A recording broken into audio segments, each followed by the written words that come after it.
to the ideals and philosophies of ECOWAS founding fathers. We are embracing innovation to drive growth from internet exchanges, platforms like ECOWAS, which strengthen gender reporting and regional accountability. Despite our progress, challenges remain. Our greatest task now is implementation. We are lagging behind on implementation. And I urge all member states to match policy with action. General Yakubu Gowon still has fond memories of the 1975 ECOWAS Treaty. He acknowledged the resilience and unity of the regional bloc.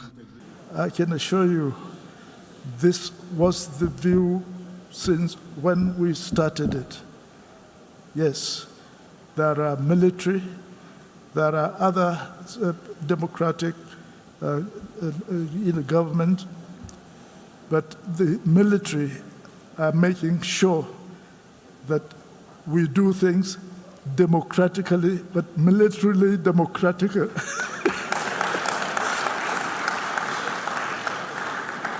50 years after the ECOWAS Treaty was signed by 15 countries, 3 countries have opted out of the regional bloc due to political disagreements. Beyond commemorating a treaty that was signed in 1975 establishing ECOWAS, there are deeper issues now affecting the regional bloc, such as poor education, healthcare, insecurity, and the big elephant in the room, which is unconstitutional takeover of government.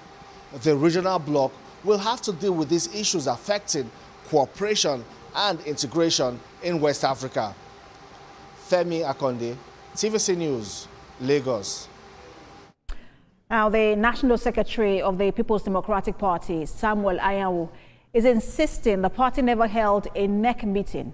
He says the Independent National Electoral Commission was clear on the correspondences and the statutory signatory that is recognized, and anything against that is null and void. A senior reporter, Habida Lawal, has more. PDP is not part of the coalition. I said it earlier before the governors made their own statements. I was the first person. I don't know who agreed to that interview. I said we are not part of the merger. The contest for power and control of the PDP is throwing up different twists and complexities. This has also raised concerns about the possibility of mending fences and uniting the party ahead of the 2027 general election, with Mr. Samuel Anyanwu alleging that certain forces with selfish interests are knowingly paving the way for the APC. And nobody can sign a document outside me. They confirmed it themselves. I did not. It was Mbad that went there for himself. After doubting other submissions of people that wanted to find out. Yet, I sent a message because I know the committee of Saraki is still meeting and they were supposed to round up. I now sent out a letter signed by me that the NEC is postponed, pending when the Supreme finalized that thing. So what we had yesterday was not NEC. It was a stakeholders meeting. Because the NEC, I did not sign for it. Samuel Anyanwu defended his position, stating that he was elected in a credible and transparent process that was sanctioned by the Independent National Electoral Commission. The legal advice I gave is the legal opinion. They say it's not true. Now, people who say it's not true, by themselves, went to INEC, and INEC confirmed to them. So he now went up a stakeholders meeting. Instead of you to say, we have come to INEC, say it open. At the time, I would demand an apology because I've gone through psychological trauma, unnecessary blackmail, media blackmail, insults, because I don't really talk. Because I'm not the public secretary of the party. So I cannot talk to the press all the time. Many suggest that this discord could have far-reaching implications for the PDP's electoral performance, particularly as it looks to galvanize support ahead of the general elections. With a convention in view for August this year, party insiders have hinted that a likely replacement for the National Secretary is in view. Habida Lawal, TVC News, Abuja. Now you're watching Politics Tonight. We'll take a break now. When we return, we'll get right into our first conversation for tonight. Stay with us. Doubt and fear doesn't occur at the canvas, it shows in the canvas. It shows the conation of raw earthen material slabbed, stroked and molded at a pace provided by the doubt and fear.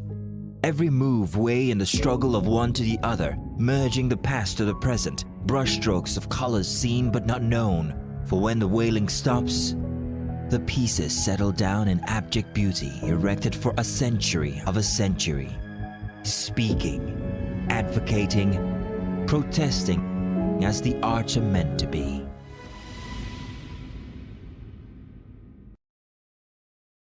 I'm Miriam Lunge. I'm a passionate environment advocate and a published author. I am the founder of Celebration, a businesswoman, and a fashion icon. I am a wealth coach and a real estate developer. I am Amako Arakwe. I'm a corporate commercial lawyer and an entrepreneur. Welcome to our hacker. I am Ramatu Shehu Oyibo, an entrepreneur and a business coach. I am the voice of an average Muslim woman, an hijabite, and a lawyer. I am a polymath and a serial entrepreneur. I am Murayo Afolabi Brand, Managing Director, TVC Entertainment. I'm a media consultant, producer, and broadcaster. The ladies of your view are made of women from different professions, tribes, cultures, and religion. Join us every Monday to Friday as we share our views on topical and social issues.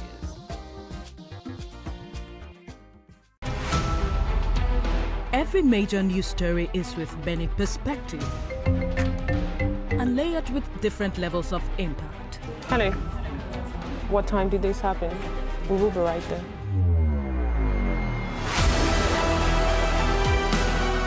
At TVC News, we follow the big and major news, gathering the facts, witnessing the outcome. I am here live at the aftermath of the approval of the new national minimum wage. We are TV Station of the Year, not just for breaking news, but for being first, fair and accurate. TVC News, first with breaking news. Akwa Ibom is my fatherland. God bless Akwa. We will invite all Akwa Ibomites to arise to the faith of greatness with our Rise agenda. The sun is rising, the land is peaceful, it's so amazing that I can see. I want you to know, yeah. I am the future, yeah.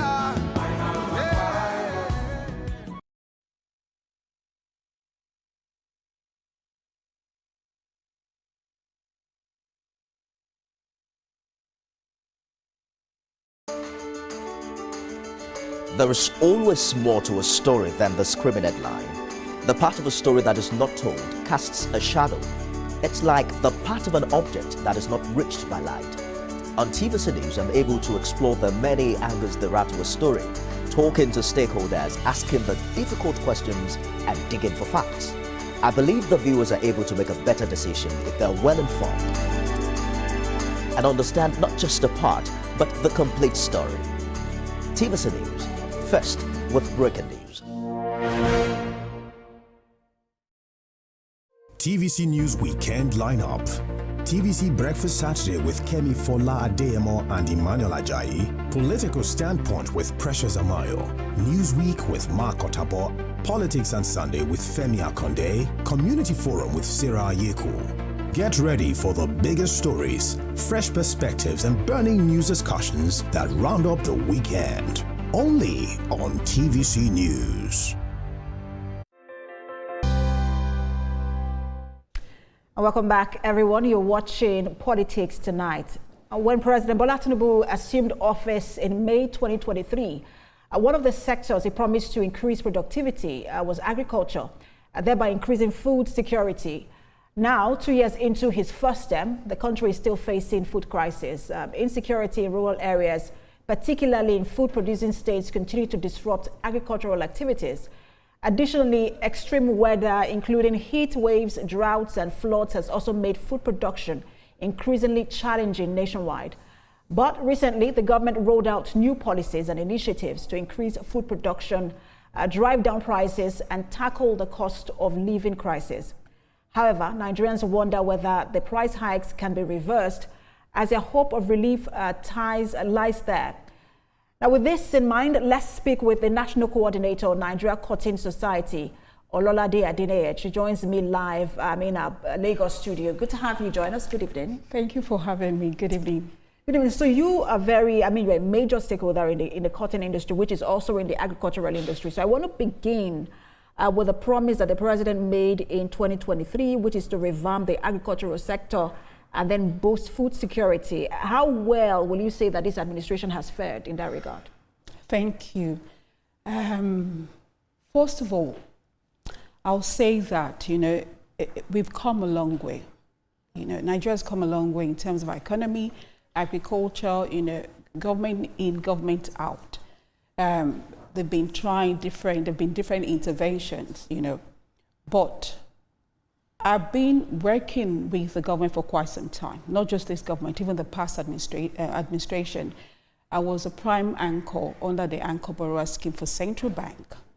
I will say that with my engagement with the government, I can hand on chest say that I see seriousness, I see the willingness with this administration. As you said earlier, there's been a lot of policies, there's been a lot of, talk, intervention and all that, And with this administration, I'm not just seeing the talk, I'm seeing the work as well, because I've been involved in the discussion and the planning behind the scene. Let's take different policies. You look at the food emergency, emergency declaration that the president made. When you look at the intervention plan and the strategy plan, you will see different points that talked about, going back to what you said, affordability, availability, and sustainability as well. Yes.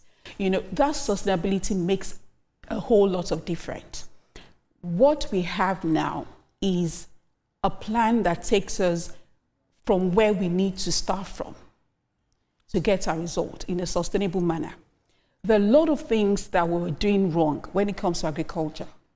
People were pumping in money, but things are not properly done.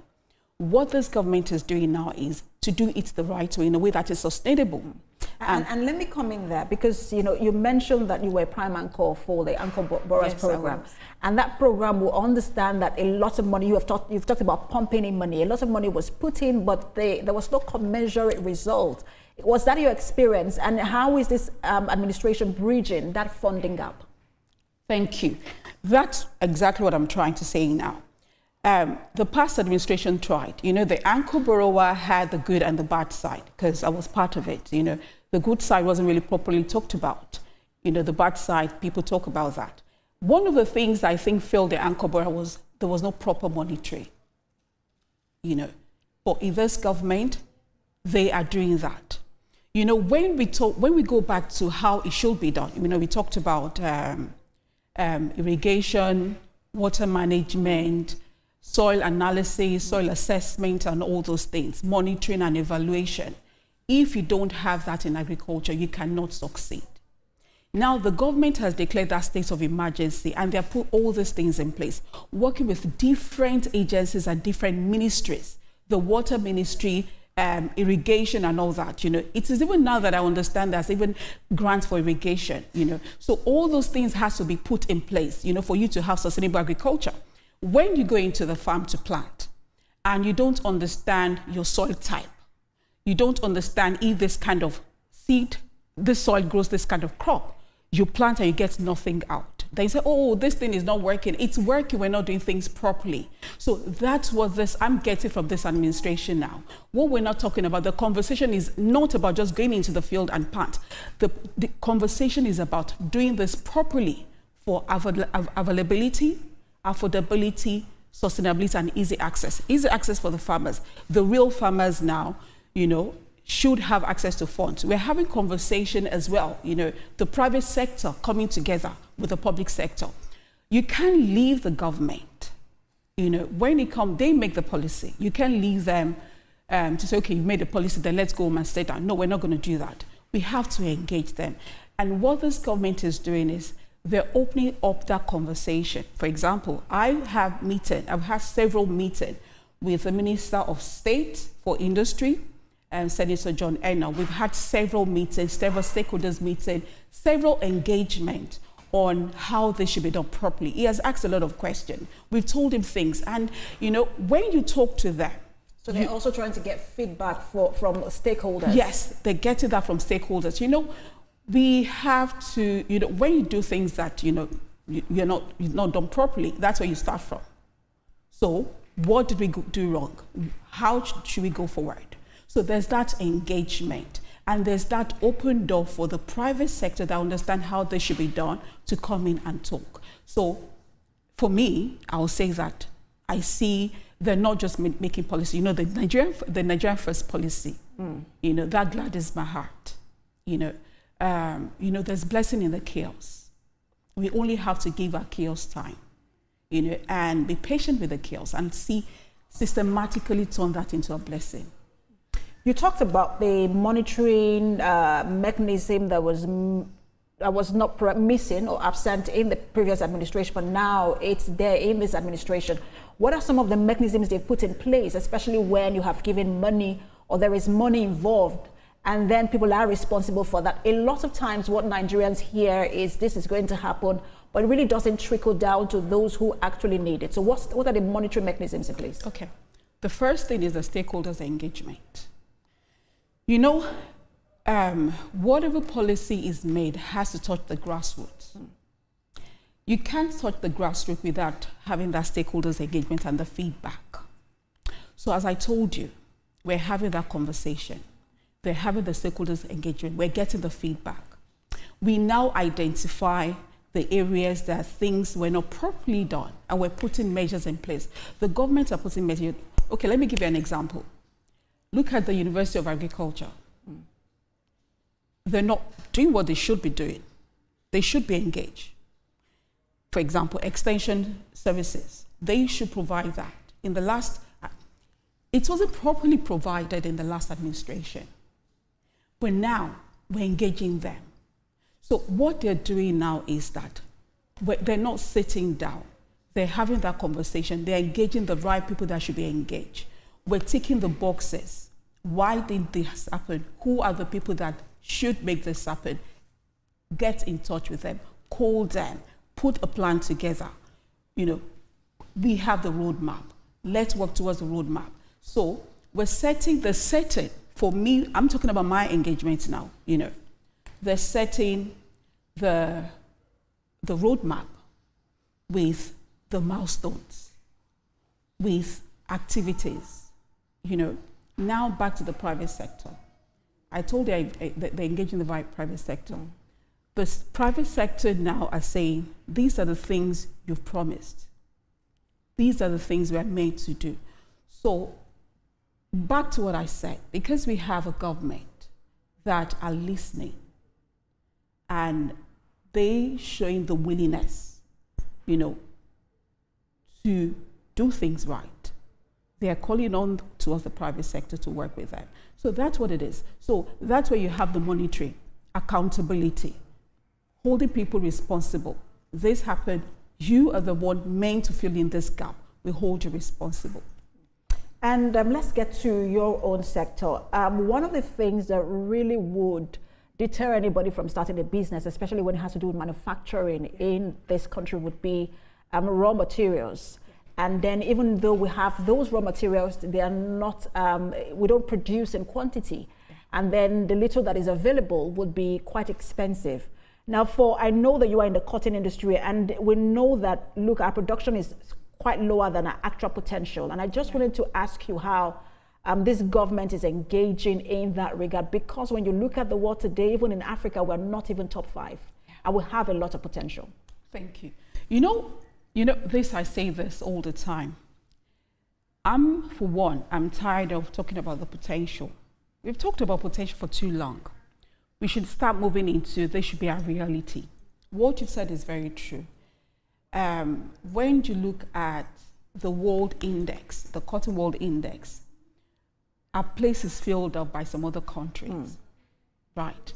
Because we don't have what we should have. We don't have the quantity that we should have. So back to what the government is doing. So now, you know, the Nigeria First policy is part of what is driving this new plan that we have. So we in the cotton sector, right, we have it, we call it the Renew Hope as well. We have our own New Dawn in the cotton sector, not just the cotton textile and the garment, where we know there's a gap that has to be filled and where we want to fill that gap. Like every other agricultural product that we have in Nigeria, the first stage is your feedstock for the CTG, the entire value chain, which is the cotton. When that is not properly done, the other side the fall off will affect the other side of the chain. So in the cotton sector now, in the cotton production, we're now talking quality and quantity. You know that they just approved the CTG board. That's one of the moves. That was the National Economic Council. Yes, that's one of the moves. The cotton producers in Nigeria now came under one umbrella. They used to be Copman and Nakotan. Now we're all under one body. That's part of saying to the society, we're ready to make the change. So now we're talking quality and quantity. So quality getting us ready to open up from our sector, open up the forex market, ready for export-driven cotton production, and then to service the other value chain. Quality, doing things properly. So it is our seed, our soil, and the agronomic practices. So once those three things are put in place, you will see us getting back to And I like that you mentioned seed, because when you speak to a lot of people in that sector, one of the things, especially the smallholder farmers, one of the things you hear them say is that, look, the quality of seed they had gotten over the years, was really poor, and so it also affected the quality of the cotton that we had. Is this government addressing that challenge of the quality of seed? Definitely. So right now, as I told you, a lot of conversation is going on, I know that. Part of the conversation is that we're starting from the beginning, and the beginning is the seed. So we're not controlling the value chain for just the farm. We're controlling the value chain from the seed, where we have the seed production lab in Nigeria, where we produce a seed, where we can actually check our seed for quality. We can do the quality control, the quality assurance. So now, as you said, bad seed. But right now, we're working on different varieties of seed to know which one works for us. When you're talking about your seed, it's one thing to have good seed. It's one thing to understand what seed work with what soil. Then the 6 geopolitical zones in Nigeria has different soil formation, right?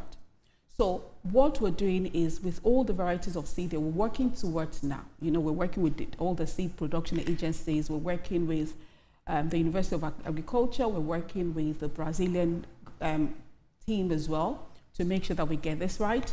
So, with the seed tested with our soil, we want to find out which seed works for us. We take the seed to lab, we know this is the one that works for us. We start producing locally in Nigeria. So, what we're doing now is that very soon, all this issue of we don't have the seed and all that is going to be a thing of the past. Okay, so it's quite interesting, because you've talked about those who are in that sector already, but we know that cotton is not a food crop, which means that it really would not bring food to the table directly, but it's a cash crop that can then be expanded to provide jobs, and that's what a lot of Nigerians will be interested in. How do we come in? If we really want to make money, government has said they also want to provide jobs. Is that sector being revamped to be competitive globally, and also become one of the platforms in which government can also employ or create jobs? Back in the days, the CTG sector used to be the second largest employer of labor. And in any country, especially the developing country, they develop through the CTG sector. And for those who are wondering what CTG is, that's cotton, textile, and garment. Thank you. And then, you know, there's something we call the crop rotation. Even when you plant your cotton, you still feed through the cotton. You know, when you plant your cotton, say you have a 10,000 hectares that you're planting, for the health of your soil, you need to have about 2,000 hectares aside for other crops, for crop rotation to maintain the moisture of the soil. And then when you plant, part of a CSR for all the plants, the cotton farm that we have the garden farm and the kitchen farm. That takes care of the community. So the cotton is not just, we're just planting cotton. Part of it, we're feeding the community. Every community that we go into, we're feeding. And because of our crop rotation, you know, we have to plant other crops as well. So that is one. Now, employment. It is a major employer of labor. Let me break it down for you. When you go from your seed all the way to your garment, I tell you, you have several factories in there. And the number of people you employ is beyond imagination. When you take your cotton from the farm to the first stage of processing is the ginnery. So from your farm, say you have 1 hectare to a farmer. Imagine how many farmers you can employ. You have direct and indirect labor. Over 100,000 of employment on that farm only. Now, when you come to the first phase, so you have the ginnery that you separate your seed and your lint. From your lint, before you even get to the yarn and everything, you have the sanitary towel, you have the pampers, you have different byproducts. Those are major employers of labor. Then you have from your seed where you have your seed oil, your seed cake, you know, several products as well. Before you now get to your textile, you know, where you have your towel, you have your blind, you have chinos, you have denim, you have t-shirts, you have all that, before you now get to the garment. So imagine the number of people that can be employed. Imagine the number of employment we're pushing out of Nigeria. Now we're saying that put this sector together, which is what we're working on. The government is working on this. Then we start employing the youth. So I'm going to have this conversation with you over and over again. I wish we could continue, but my time is up. We're going to have this conversation with you because you seem quite optimistic about what this government is doing. Over and over again, we'll have you to assess, you know, what is being done in that sector. Thank you so much for your time. Thank you for having National me. Coordinator, Nigeria Cotton Society, Ololade Adeneye. A pleasure to have you on. Thank you. All right, we'll go on another short break. When we return, we'll turn our attention to ECOWAS. Celebrated its 50 years anniversary today. Stay with us, everyone. TVC News Weekend Lineup. TVC Breakfast Saturday with Kemi Fola Adeyemo and Emmanuel Ajayi. Political Standpoint with Precious Amayo. Newsweek with Mark Otabo. Politics and Sunday with Femi Akonde. Community Forum with Sarah Yeku. Get ready for the biggest stories, fresh perspectives, and burning news discussions that round up the weekend. Only on TVC News. Every major news story is with many perspectives and layered with different levels of impact. Hello. What time did this happen? We will be right there.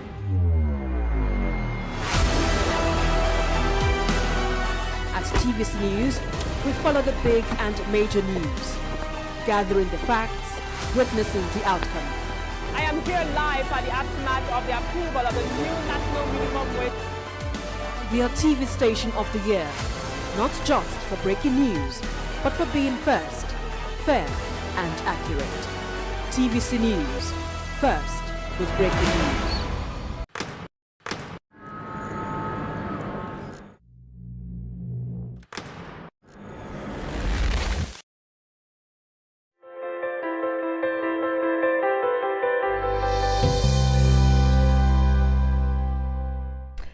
Welcome back, everyone. Exactly 50 years ago, a treaty uniting Africa's western region comprising of Benin, Cabo Verde, Cote d'Ivoire, the Gambia, Ghana, Guinea-Bissau, Liberia, Nigeria, Senegal, Sierra Leone, and Togo was enacted.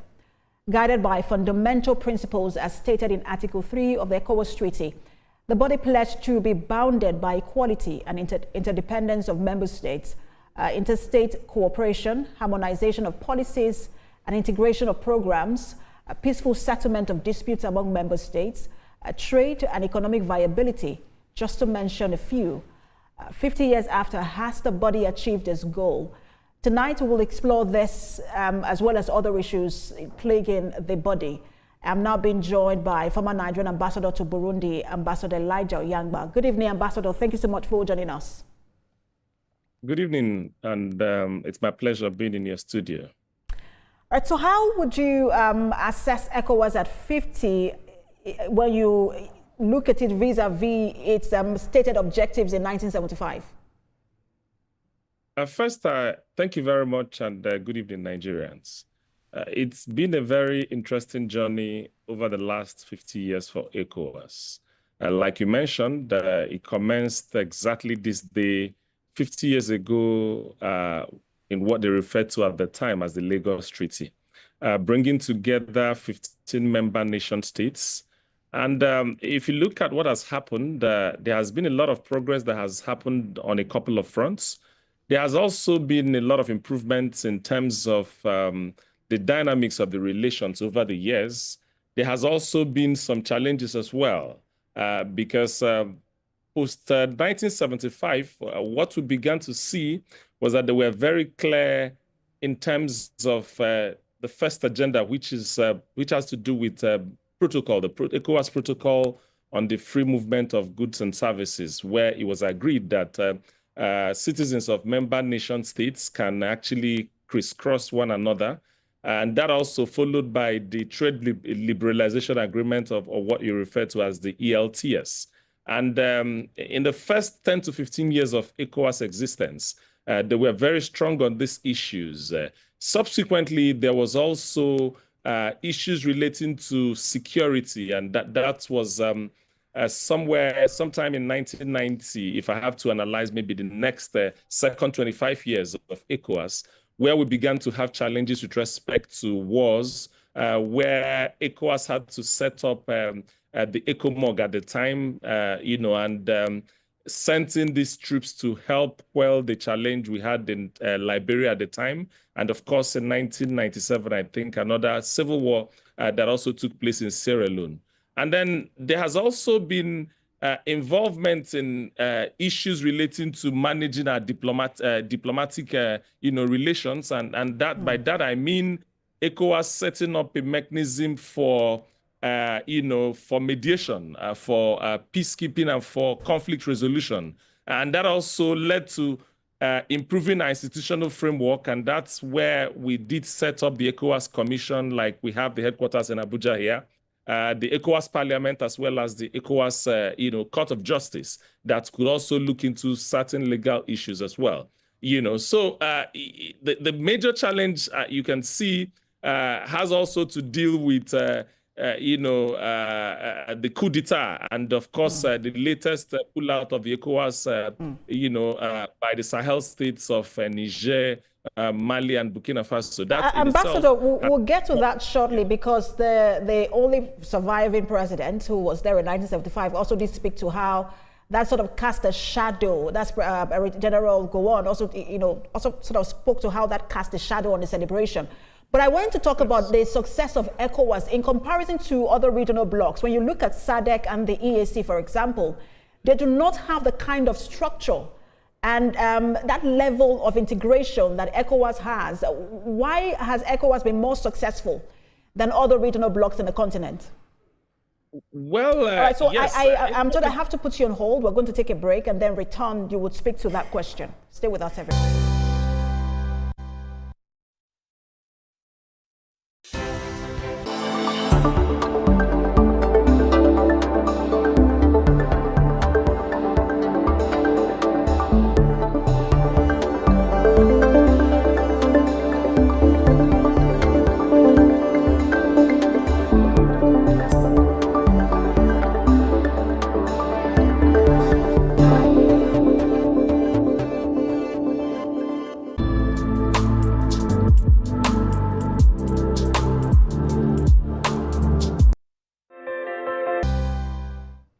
All right, thanks for staying with us. We are looking at ECOWAS at 50, the progress, the success, and the challenges. I will be speaking with Nigeria's former ambassador to Burundi, Ambassador Elijah Oyangba. He joins us virtually from Abuja. Thanks for staying with us.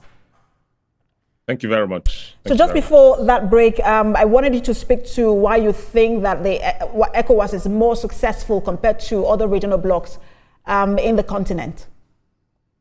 Yes, I think there has been in comparison with the rest of the regional bloc, I think ECOWAS stands, top. If you look at other regional blocs within the continent and some of the things that they've achieved over the years. And it has to deal with leadership, in my opinion. And I think that issues relating to integration has been a lot easier for ECOWAS. Issues relating to the protocol of movement has been a lot easier. Maybe because we don't have that much, land mass. I'm not quite sure whether that's the issue, but you can see that there has been some level of consistency. From 1975, I had tried to analyze the progress, that has happened. You can look at the first 10 years, you can look at the first 20 years, and then, of course, what has happened lately. You will see that there has been some level of consistency and improvements over the years, with respect to what is going on within ECOWAS. And of course, in comparison with SADC, with EAC, and maybe COMESA, for example, you will give a lot of credit to the West African leaders and the people that have initiated this. And it's very heartwarming to see General Gowon today make a speech, because he was actually at the heart of the formation of ECOWAS 50 years ago. And you can see that not just that we've also made progress, there are clear challenges that has also been there, because you can't talk about the progress that has been made and some of the achievements without also looking at the challenges that came through across, and of course how the 15-member nation state responded. Between 1990 and 1997, we would have had a lot of crises where we had this civil war going on in Liberia, followed by that of Sierra Leone and all of that. There has been some responsive leadership with ECOWAS over the years. You can see the initiative of setting up ECOMOG at that time to go in and then help over the years and then ensure that there was restoration of peace in both Liberia and Sierra Leone. In addition to the restoration of peace, also ensured that there was also transition from the military government at the time to also civilian. So we look back with a lot of gratitude on the achievement that has also before ECOWAS today, but also looking forward with a lot of excitement in the future, because whereas these challenges, these achievements are there, we also have to look at ourselves and ask ourselves where are the what are the areas of improvement? You can look at issue of security. Security is also a very big issue at this particular point in time. Breakaway nation states are also an issue. Coup d'etats are also an issue. The youth unemployment and, of course, getting them travel across the Sahara Desert and some by the sea is also a lot of issues. And making ECOWAS, a people-driven, regional body, because as it is now, you can look at it and say that a lot of people view ECOWAS with respect to government relations. People still don't begin, there's a lot of work that ECOWAS can do to also make their policies and strategies and the things that they're implementing to be people-driven. And one of the things that can also drive that is when you begin to look at having a common currency. Over the last 30 years or thereabout, the ECO has been a conversation within the regional body. And I think that the moment and that seems to be something that hasn't been achieved, even though it has been talked about over and over again.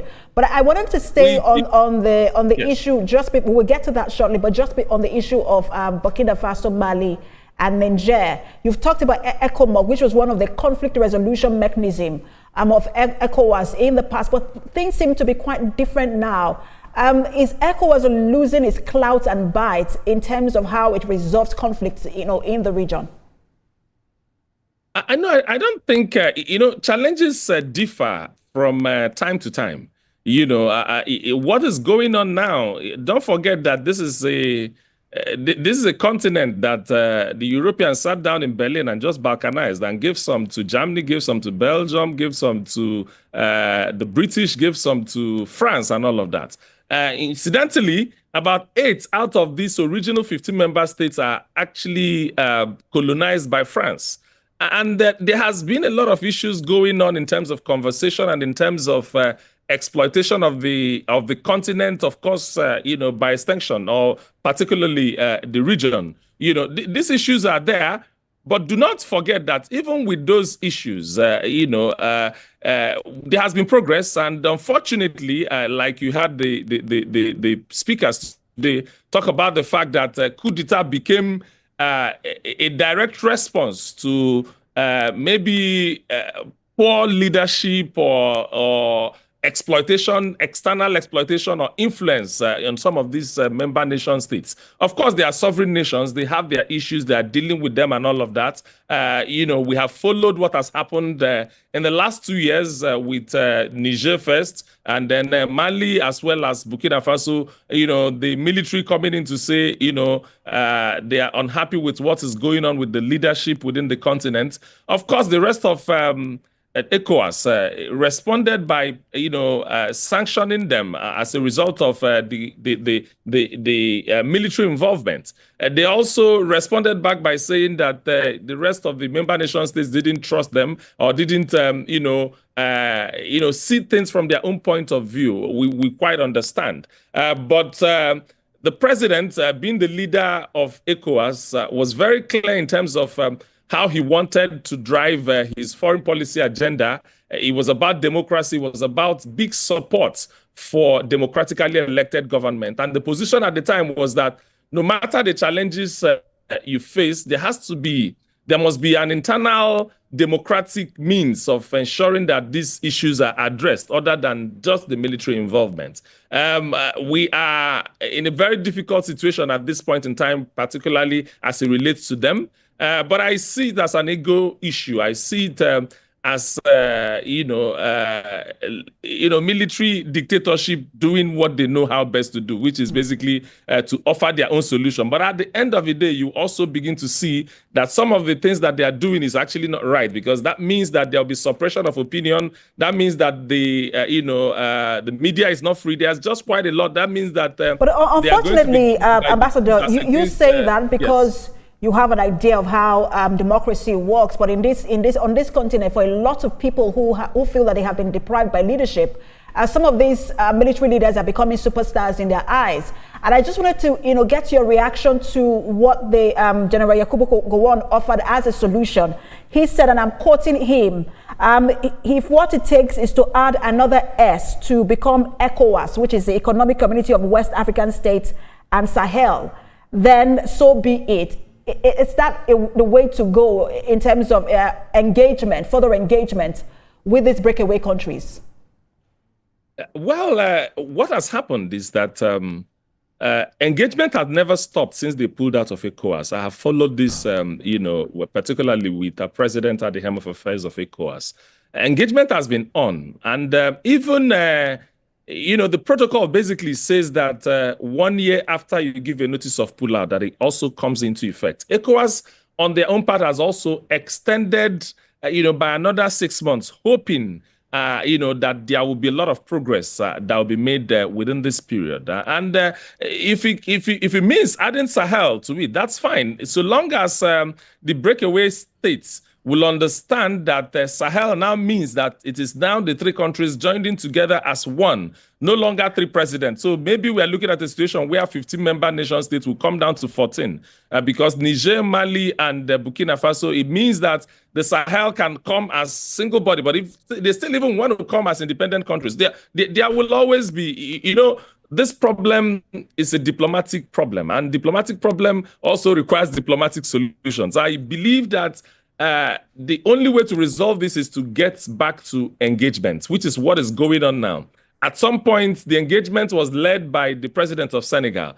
Even upon the inauguration of the Ghana president, he also got involved. So I think that ECOWAS are still leaving their doors open. The leadership of ECOWAS are still leaving their doors open, hoping that the breakaway nation states will find reason over time, because it's not just about the fact that you have said that you have pulled out. I always remember that Niger, for example, over the years has been very close to Nigeria on so many fronts, economic, diplomatic, and all of that, because we are neighbors. Over the years, you find out that it's really difficult to separate citizens of both countries, particularly those that live near the border. Quite a lot of states, across northern Nigeria, border Niger. So it's really difficult if you now begin to separate them, to say, you know what, you guys need to have a different passport. I think they've actually introduced a new passport this time around. You guys need to have a different passport. You have to, for you to now move your goods and services, there's a different protocol for it. Nigerians that are living in Nigeria and vice versa will have to move, families and all of that. So it's really a very difficult situation. But I believe that with time, I believe that I'm hoping, just like the founders of ECOWAS stated today, that there will be some sort of truce at some point. But even if there is none, somehow the beauty of it is that once you are on an engagement table and conversation goes on, somehow there will be some level of understanding. That Ambassador, I have like a minute left, and I hope that we can have your contribution, for like 30 seconds. When you look at the ECOWAS economic integration, it looks good on paper, but when you actually look at the volume of trade compared to how it trades with other countries, it is very low. How should ECOWAS reposition itself as it begins to look to the next 50 years, especially when it comes to the single currency, a single market, and then just providing good leadership for its citizens? Well, I think there has to be a lot of improvement in infrastructure for trade to happen, for us to trade more with ourselves, because no matter how good it looks on paper, we must have our highways, we must have air transportation infrastructure that can allow movement of goods and services and people across, within the member nation state. But I also think that going forward, ECOWAS needs to also invest in rebuilding trust. And that's in the process of that. I believe that even trying to get these Sahel states back is also part of the process of rebuilding trust. I think there will also be a lot of attention that needs to be paid to our youths going forward, because employment is an issue for the youth. And this is a continent and, of course, a regional body that have got a lot of its population under the age of 30. It means that attention must be paid to our youths. And of course, there will be a lot of work that needs to be done on the economic front to be able to see if we can achieve the single currency. It's a challenge now because countries have different fiscal policies, countries have different debt levels, countries have different inflation rates, they have different reserves and all of that. So a lot of economic indices are part of it. And 8 countries also use the CFA. And then the other countries have their own different currencies. But I believe that there has to be some level of harmonization, and central banks across the member nation states needs to begin to work together to see if it is what we can achieve. And of course, timeline keeps moving. It's time to work together to ensure that we can have a common currency. So a lot of work is cut out ahead, but I believe that with the leadership, we can always make progress as a regional body. I mean, we cannot exhaust this conversation. It's 50 years and so many issues to talk about. Thank you so much for your time. We do have to leave it there. Former Nigerian Ambassador to Burundi, Ambassador Elijah Uyang, but always a pleasure to have you on. Thank you very much, and God bless you. God bless Nigeria. All right, that marks the end of today's episode of Politics Tonight. But before we go, let's tell you that the views and reactions of our resource persons are theirs and have no connection with TVC News. Meanwhile, you can watch the repeat broadcast of this episode at 1 a.m. Get in touch with us on our social media handles. We're on Facebook, Instagram, and on X at TVC News NG. You can also use the hashtag Politics Tonight. I am Precious Amayu. Thanks for watching.